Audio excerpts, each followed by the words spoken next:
Edwin Louis Cole ಅವರ ಮಾತಾಗಿತ್ತು, being a male is a matter of birth, being a men is a matter of choice. ಅಂದ್ರೆ ಹುಡುಗನಾಗಿ ಹುಟ್ಟುವುದು ಜನ್ಮದ ವಿಷಯವಾಗಿದೆ, ಆದರೆ ಪುರುಷನಾಗುವುದು ಆಯ್ಕೆಯ ವಿಷಯವಾಗಿದೆ. ಈ ಮಾತು ನಿಜ ಕೂಡ.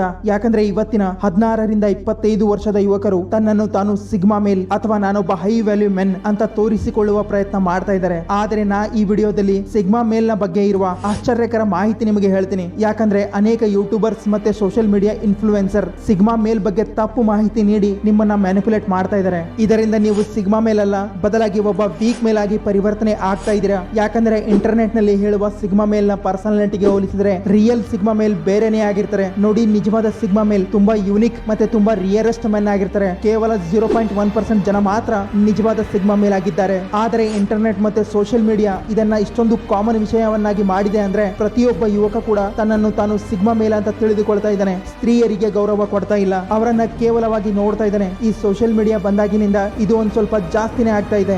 ಈ ರೀತಿ ಮಾಡುವುದರಿಂದ ನೀವು ಸಿಗ್ಮಾ ಮೇಲ್ ಆಗೋದಿಲ್ಲ, ಬದಲಾಗಿ ಬೇರೆನೆ ಆಗ್ತೀರಾ. ಯಾಕಂದ್ರೆ ನಮ್ಮ ಗ್ರಂಥಗಳಲ್ಲಿ ಯತ್ರ ನಾರ್ಯಸ್ತು ಪೂಜ್ಯಂತೆ ರಮಂತೆ ತತ್ರ ದೇವತಃ ಮತ್ತೆ ಅರ್ಧನಾರೇಶ್ವರ ಅನ್ನೋ ಮಾತು ನಮ್ಮೆಲ್ಲರಿಗೂ ಹೇಳಲಾಗಿದೆ. ಒಂದ್ ವೇಳೆ ನೀವು ಕೂಡ ಇದೇ ಭ್ರಮೆಯಲ್ಲಿ ಇದ್ರೆ, ಹುಡುಗಿಯರಿಗೆ ಇಗ್ನೋರ್ ಮಾಡೋದ್ರಿಂದ ನಾನೊಬ್ಬ ಸಿಗ್ಮಾ ಮೇಲ್ ಆಗ್ತೀನಿ ಅಂತ ಅಂದುಕೊಂಡಿದ್ರೆ ಯು ಆರ್ ರಾಂಗ್. ಯಾಕಂದ್ರೆ ನಿಮಗೆ ಗೊತ್ತೇ ಇಲ್ಲ ನಿಜವಾದ ಸಿಗ್ಮಾ ಮೇಲೆ ಹೇಗೆ ಇರ್ತಾರೆ ಎಂದು. ನೋಡಿ, ರಿಯಲ್ ಸಿಗ್ಮಾ ಮೇಲ್ ಆಗೋದಕ್ಕಿಂತ ಮುಂಚೆ ನಿಜವಾದ ಸಿಗ್ಮಾ ಮೇಲ್ ಅಂದ್ರೆ ಏನು ಅನ್ನೋದನ್ನ ತಿಳ್ಕೊಳ್ಬೇಕು. ಹಾಗಿದ್ರೆ ಸ್ವಲ್ಪ ಸಮಯ ಹಿಂದೆ ಹೋಗೋಣ. ಮೊದಲು ಪುರುಷರನ್ನ 2 ಕ್ಯಾಟಗರಿಯಲ್ಲಿ ಡಿವೈಡ್ ಮಾಡ್ತಾ ಇದ್ರು, ಅಲ್ಫಾ ಮೇಲ್ಸ್ ಮತ್ತೆ ಬೀಟಾ ಮೇಲ್ಸ್. ಅಲ್ಫಾ ಮೇಲ್ಸ್ ನೀಡಿರುವ ಆದೇಶವನ್ನು ಹಿಂದೆ ಮುಂದೆ ನೋಡದೆ ಬೀಟಾ ಮೇಲ್ಸ್ ಫಾಲೋ ಮಾಡ್ತಾ ಇದ್ರು. ಮತ್ತೆ ಅಲ್ಫಾ ಮೇಲ್ಸ್ ತಮ್ಮ ಲೀಡರ್ಶಿಪ್ ನ ಎಬಿಲಿಟಿ, ಹೈ ಕಾನ್ಫಿಡೆನ್ಸ್ ಮತ್ತೆ ನೋ ನಾನ್ಸೆನ್ಸ್ ಆಟಿಟ್ಯೂಡ್ ನಿಂದ ರಾಜ್ಯವನ್ನು ಆಳ್ತಾ ಇದ್ರು. ಮತ್ತೆ ಸಮಯ ಕಳೀತಾ ಇದ್ದಂತೆ ಜನರಿಗೆ ಅರ್ಥ ಆಗೋದು ಪ್ರಾರಂಭ ಆಯಿತು, ಪುರುಷರಲ್ಲಿ ಇನ್ನೊಂದು ಕ್ಯಾಟಗರಿ ಇದೆ. ಮತ್ತೆ ಆ ಗುಂಪು ಅಲ್ಫಾ ಮೇಲ್ಸ್ ಮತ್ತೆ ಬೀಟಾ ಮೇಲ್ಸ್ ಗಿಂತಲೂ ಡಿಫರೆಂಟ್ ಆಗಿತ್ತು. ಅವರಿಗಾಗಿಯೇ ಇನ್ನೊಂದು ಕ್ಯಾಟಗರಿ ನಿರ್ಮಾಣ ಮಾಡಬೇಕಾಯಿತು, ಅದುವೇ ಸಿಗ್ಮಾ.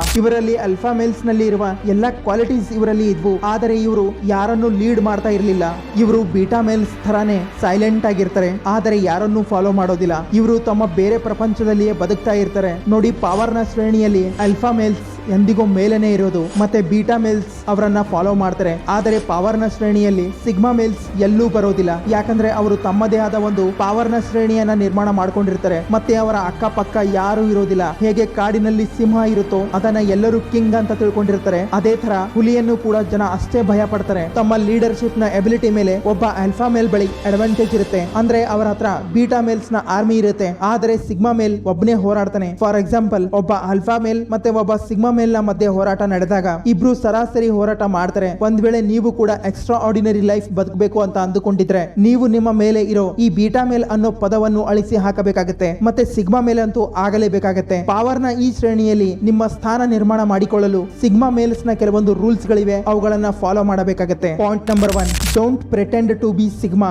ಜನ ಮೊದಲು ಅಲ್ಫಾ ಮೇಲ್ ಆಗುವ ನಾಟಕ ಮಾಡ್ತಾರೆ, ಅವರಿಂದ ಅದು ಆಗಲಿಲ್ಲ ಅಂದ್ರೆ ನಾನೊಬ್ಬ ಸಿಗ್ಮಾ ಮೇಲ್ ಅನ್ನೋ ತೋರಿಕೆ ಮಾಡ್ತಾರೆ. ಮತ್ತೆ ಇದೇ fake sigma males actually beta males ಆಗಿರ್ತಾರೆ. ಇವರು ತಮ್ಮ ಜೀವನದಲ್ಲಿದ್ದ ಉದ್ದೇಶ ಮರೆತು ಕೇವಲ ಫೋನ್ ಸ್ಕ್ರೋಲ್ ಮಾಡ್ತಾ ಗೇಮ್, ಪಾರ್ನ್, ಮಾಸ್ಟರ್ಬೇಷನ್, ಆಲ್ಕೋಹಾಲ್ ಗಳಂತ ದುಷ್ಟ ಚಟಗಳಿಗೆ ಒಳಗಾಗ್ತಾರೆ. ಹುಡುಗಿಯನ್ನ ಮಾತಾಡಲು ಭಯ ಪಡ್ತಾರೆ. ಆದರೆ ತೋರಿಕೆ ಈ ತರ ಮಾಡ್ತಾರೆ ಅಂದ್ರೆ ಅವರು ಹುಡುಗಿಗೆ ಇಗ್ನೋರ್ ಮಾಡೋ ಹಾಗೆ ಮಾಡ್ತಾರೆ. ಮತ್ತೆ ಹಿಂದೆಯಿಂದ ಅದೇ ಹುಡುಗಿಗೆ ಇನ್ಸ್ಟಾದಲ್ಲಿ ಕಾಳ್ ಹಾಕ್ತಾ ಇರ್ತಾರೆ. ಹುಡುಗಿಯರು ರೆಸ್ಪಾನ್ಸ್ ಮಾಡದೇ ಇದ್ದಾಗ ಅದೇ ಕೆಟ್ಟ ಅಭ್ಯಾಸಗಳನ್ನ ಕಂಟಿನ್ಯೂ ಮಾಡ್ತಾರೆ. ಮತ್ತೆ ಆಚೆ ಬಂದು ತಮ್ಮ ಸ್ನೇಹಿತರಿಗೆ ನಾನೊಬ್ಬ ಸಿಗ್ಮಾ ಮೇಲ್ ಅಂತ ಹೇಳ್ಕೊಳ್ತಾರೆ. ನೋಡಿ, ನಿಜವಾದ ಸಿಗ್ಮಾ ಮೇಲ್ ಯಾವತ್ತೂ ತೋರಿಕೆ ಮಾಡೋದಿಲ್ಲ ನಾನೊಬ್ಬ ಸಿಗ್ಮಾ ಮೇಲ್ ಎಂದು. ಹೇಗೆ ಕಾಡಿನಲ್ಲಿರುವ ಹುಲಿ ಕೂಡ ಯಾವತ್ತೂ ಸಿಂಹದ ಮುಂದೆ ಹೋಗಿ ನಾನು ಹುಲಿ, ನನಗೆ ಗೌರವಿಸು ಅಂತ ಹೇಳೋದಿಲ್ಲ. ಯಾಕಂದ್ರೆ ಸಿಂಹಕ್ಕೂ ಗೊತ್ತು ಹುಲಿಯ ಮಹತ್ವ ಏನು ಅಂತ. ಅದಕ್ಕೆ ಸಿಂಹ ಕೂಡ ಹುಲಿಯನ್ನ ಅಷ್ಟೇ ಗೌರವದಿಂದ ನೋಡುತ್ತೆ. ಅದಕ್ಕೆ ನೀವು ಕೂಡ ತೋರಿಕೆ ಮಾಡುವುದನ್ನ ಸ್ಟಾಪ್ ಮಾಡಿ. ಯಾವಾಗ ನಿಮ್ಮಲ್ಲಿ ಆ ವ್ಯಕ್ತಿತ್ವ ನಿರ್ಮಾಣ ಆಗುತ್ತೆ, ಜನ ತಾನಾಗಿಯೇ ಅರ್ಥ ಮಾಡ್ಕೊಳ್ತಾರೆ. ಯಾಕಂದ್ರೆ ಕೇವಲ ಹೇಳ್ಕೊಳ್ಳೋದ್ರಿಂದ ಅಥವಾ ಇನ್ಸ್ಟಾಗ್ರಾಮ್ ಬಯೋದಲ್ಲಿ ಸಿಗ್ಮಾ ಮೇಲ್ ಅಂತ ಬರ್ಕೊಳ್ಳೋದ್ರಿಂದ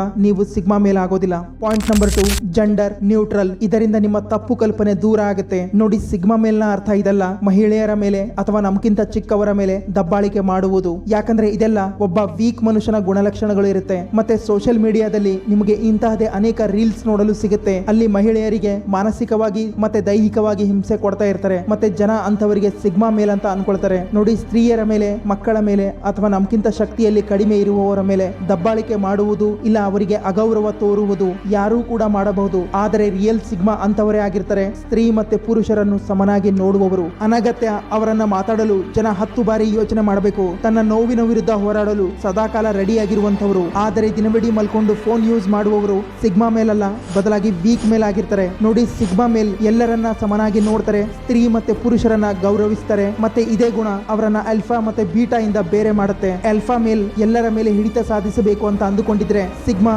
ಎಲ್ಲರನ್ನ ಪ್ರೊಟೆಕ್ಟ್ ಮಾಡ್ತಾರೆ. ಸಿಂಪಲ್ ಆಗಿ ಹೇಳೋದಾದ್ರೆ ಸ್ತ್ರೀ ಮತ್ತೆ ಪುರುಷರನ್ನ ಸಮಾನವಾಗಿ ನೋಡ್ತಾರೆ. ಅದಕ್ಕೆ ಇವರು ಯಾವುದೇ ಹುಡುಗಿಗಾಗಿ ಕಾದು ಕುಳಿತುಕೊಳ್ಳೋದಿಲ್ಲ ಅಥವಾ ಯಾರಿಗೂ ಸೀಟ್ ಆಫರ್ ಮಾಡೋದಿಲ್ಲ. ಯಾಕಂದ್ರೆ ಇವರಿಗೆ ಹುಡುಗಿಯರು ಅಂದ್ರೆ ಸ್ಪೆಷಲ್ ಕ್ರಿಯೇಚರ್ ಅಲ್ಲ, ಅವರಿಗೆ ಇಂಪಾರ್ಟೆನ್ಸ್ ಕೊಡಲು. ಅದಕ್ಕೆ ಇವರು ಹುಡುಗಿಯರಿಗೆ ಅಷ್ಟೇ ರೆಸ್ಪೆಕ್ಟ್ ಕೊಟ್ಟು ಮಾತಾಡ್ತಾರೆ, ಬೇರೆಯವರಿಗೆ ಕೊಡುವಷ್ಟು. ಮತ್ತೆ ತನ್ನನ್ನು ತಾನು ಯಾವತ್ತೂ ಕೇವಲವಾಗಿ ನೋಡೋದಿಲ್ಲ, ತನಗಿಂತ ಪವರ್ಫುಲ್ ವ್ಯಕ್ತಿಯನ್ನ ಹೆದರೋದಿಲ್ಲ, ಮತ್ತೆ ತನಗಿಂತ ಶಕ್ತಿಯಲ್ಲಿ, ಬುದ್ಧಿಯಲ್ಲಿ, ದುಡ್ಡಿನಲ್ಲಿ ಕಡಿಮೆ ಇರುವವರ ಮೇಲೆ ದಬ್ಬಾಳಿಕೆ ಮಾಡೋದಿಲ್ಲ, ಬದಲಾಗಿ ಅವರನ್ನ ಸಹಾಯ ಮಾಡ್ತಾರೆ. Point number 3, remain calm in every situation. Sigma males highly resilient ಆಗಿರ್ತಾರೆ. ಇವರು ಎಂತಹದೇ ಕಷ್ಟದ ಪರಿಸ್ಥಿತಿಯಲ್ಲಿ ಇದ್ರು ಅದರಿಂದ ಆಚೆ ಬರ್ತಾರೆ. ಯಾಕಂದ್ರೆ ಇವರಲ್ಲಿ ಪೋಕರ್ ಫೇಸ್ ಆಟಿಟ್ಯೂಡ್ ಇರುತ್ತೆ. ಅಂದ್ರೆ ಪರಿಸ್ಥಿತಿ ಹೇಗೆ ಇರಲಿ, ಎಷ್ಟೇ ಅಪಾಯಕಾರಿಯಾಗಿದ್ರು, ಎಷ್ಟೇ ಡಿಪ್ರೆಸಿಂಗ್ ಆಗಿದ್ರು, ಇವರ ಮೈಂಡ್ ಶಾಂತವಾಗಿರುತ್ತೆ. ಹೊರಗಿನಿಂದ ನೀವು ಎಷ್ಟೇ ಅವರನ್ನ ಮೆಂಟಲಿ ಮತ್ತೆ ಫಿಸಿಕಲಿ ಟಾರ್ಚರ್ ಮಾಡಿ, ಆದರೆ ಒಳಗಿನಿಂದ ಇವರು ಶಾಂತವಾಗಿ ಮತ್ತೆ ಶಕ್ತಿಶಾಲಿಯಾಗಿರ್ತಾರೆ. ನೋಡಿ, ಭಗವದ್ಗೀತೆಯ ಅಧ್ಯಾಯ 2 ಶ್ಲೋಕ 15ರಲ್ಲೂ ಹೇಳಲಾಗಿದೆ, ಯಂ ಹೀನ ವ್ಯಥಯಂ ತೇತೆ ಪುರುಷಂ ಪುರುಷ ಋಷಭ ಸಮ ಸುಖ ದುಃಖಂ ಧೀರಂ ಸೋಮೃತ ತತ್ವಾಯ ಕಲ್ಪತೆ. ಇಲ್ಲಿ ಶ್ರೀಕೃಷ್ಣ ಪರಮಾತ್ಮ ಹೇಳ್ತಾ ಇದ್ದಾರೆ, ಹೇ ಅರ್ಜುನ, ಈ ಜಗತ್ತಿನಲ್ಲಿ ಒಬ್ಬ ಸಕ್ಸಸ್ಫುಲ್ ವ್ಯಕ್ತಿ ಅವನೇ ಆಗಿರ್ತಾನೆ, ಸುಖ ದುಃಖವನ್ನು ಸಮನಾಗಿ ನೋಡ್ತಾನೆ, ಅಂತವನಿಗೆ ಮುಕ್ತಿ ಸಿಗುತ್ತೆ ಅಂತಾರೆ. ಫಾರ್ ಎಕ್ಸಾಂಪಲ್, ನೀವು MS ಧೋನಿಯನ್ನ ನೋಡಿ, ಥಾಮಸ್ ಶೆಲ್ಬಿಯನ್ನ ನೋಡಿ, ಇಲ್ಲ ಕೆಯಾನೋ ರೀಸ್ ನೋಡಿ. ಇವರು ಎಂತಹದೇ ಪರಿಸ್ಥಿತಿಯಲ್ಲಿರಲಿ ಕೋಪ ಮಾಡ್ಕೊಳ್ಳೋದಿಲ್ಲ.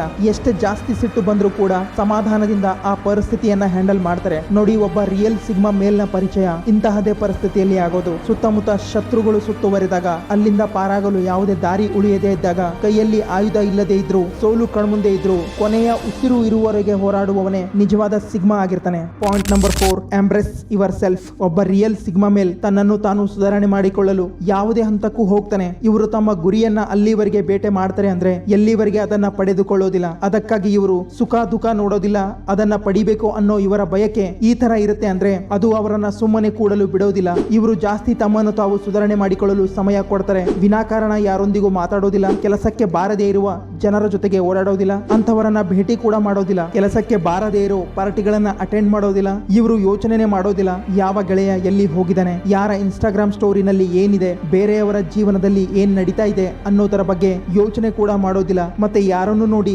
ಜಲಸಿ ಫೀಲ್ ಕೂಡ ಮಾಡ್ಕೊಳ್ಳೋದಿಲ್ಲ, ಮತ್ತೆ ಇನ್ಸ್ಪೈರ್ ಕೂಡ ಆಗೋದಿಲ್ಲ. ಯಾಕಂದ್ರೆ ಇವರಿಗೆ ಇವರೇ ಮತ್ತೆ ಇವರ ಜೀವನನೇ ಇನ್ಸ್ಪಿರೇಷನ್ ಆಗಿರುತ್ತೆ. ಈಗ ನೀವು ಇದನ್ನ ಗರ್ವ ಅನ್ಕೊಳ್ಳಿ, ಈಗೋ ಅನ್ಕೊಳ್ಳಿ, ಇಲ್ಲ ಆಟಿಟ್ಯೂಡ್ ಆದ್ರೂ ಅನ್ಕೊಳ್ಳಿ, ಇವರಿಗೆ ಈ ಜಗತ್ತಿನಲ್ಲಿ ಏನಾದ್ರೂ ಇಂಪಾರ್ಟೆಂಟ್ ಆಗಿದ್ರೆ ಅದು ಅವರ ಆತ್ಮವಿಶ್ವಾಸ ಅಷ್ಟೇ. Point number 5, silence is power. ಒಬ್ಬ ಸಿಗ್ಮಾ ಮೇಲ್ ಶಾಂತವಾಗಿರೋದು ಇಷ್ಟಪಡ್ತಾನೆ. ಯಾಕಂದ್ರೆ ಒಬ್ಬ ಸಿಗ್ಮಾ ಮೇಲ್ನ ಐಡೆಂಟಿಟಿಯೇ ಒಂದು ಲೋನ್ ಉಲ್ಫ್, ಒಂಟಿ ತೋಳದ ತರ ಇರುತ್ತೆ. ತನ್ನ ದಾರಿ ಒಬ್ಬನೇ ನಿರ್ಧಾರ ಮಾಡ್ತಾನೆ. ಈತ ಬೇರೆಯವರ ಬೇಕು ಬೇಡಗಳನ್ನು ಕೇಳೋದಿಲ್ಲ. ಇವರಿಗೆ ತಮ್ಮ ಮಾತು ದೃಢಪಡಿಸಲು ಅವರ ಜೊತೆ ವಾದ ವಿವಾದ ಮಾಡುವುದು ಇಷ್ಟ ಆಗೋದಿಲ್ಲ. ತಮ್ಮ ಕೆಲಸ ಯಾರಾದ್ರೂ ಮಾಡ್ತಾ ಇದ್ರೆ ಸರಿ, ಇಲ್ಲ ಅಂದ್ರೆ ತಾವೇ ಜವಾಬ್ದಾರಿ ವಹಿಸಿ ಅದನ್ನ ಕಂಪ್ಲೀಟ್ ಮಾಡ್ತಾರೆ. ಅದಕ್ಕೆ ಸಿಗ್ಮಾ ಮೇಲ್ ತುಂಬಾ ಕಡಿಮೆ ಮಾತಾಡ್ತಾರೆ. ಒಂದ್ ವೇಳೆ ಮಾತಾಡಿದ್ರೆ ಸಾಕು, ಎಲ್ಲರೂ ಸುಮ್ಮನೆ ಇದ್ದು ಅವರ ಮಾತನ್ನ ಕೇಳ್ತಾರೆ. ಮತ್ತೆ ಒಂದೊಂದು ಶಬ್ದ ಕೂಡ 10 ಸಲ ಯೋಚನೆ ಮಾಡಿ ಮಾತಾಡ್ತಾರೆ. ಇವರು ಅಲ್ಫಾ ಮೇಲ್ನ ತರ ತಮ್ಮ ಪವರ್ಫುಲ್ ಸ್ಪೀಚ್ ನಿಂದ ಜನರಿಗೆ ಇನ್ಫ್ಲೂಯೆನ್ಸ್ ಮಾಡೋದಿಲ್ಲ. ಯಾಕಂದ್ರೆ ಒಬ್ಬ ನಿಜವಾದ ಸಿಗ್ಮಾ ಮೇಲ್ನ ಶಕ್ತಿ ಅವನ ವರ್ಡ್ಸ್ ನಲ್ಲಿ ಇರೋದಿಲ್ಲ, ಬದಲಾಗಿ ಅವನ ಆಕ್ಷನ್ ನಲ್ಲಿ ಇರುತ್ತೆ. ಇವರು ಜನರ ಮಾತುಗಳನ್ನ ಕೇಳ್ತಾರೆ,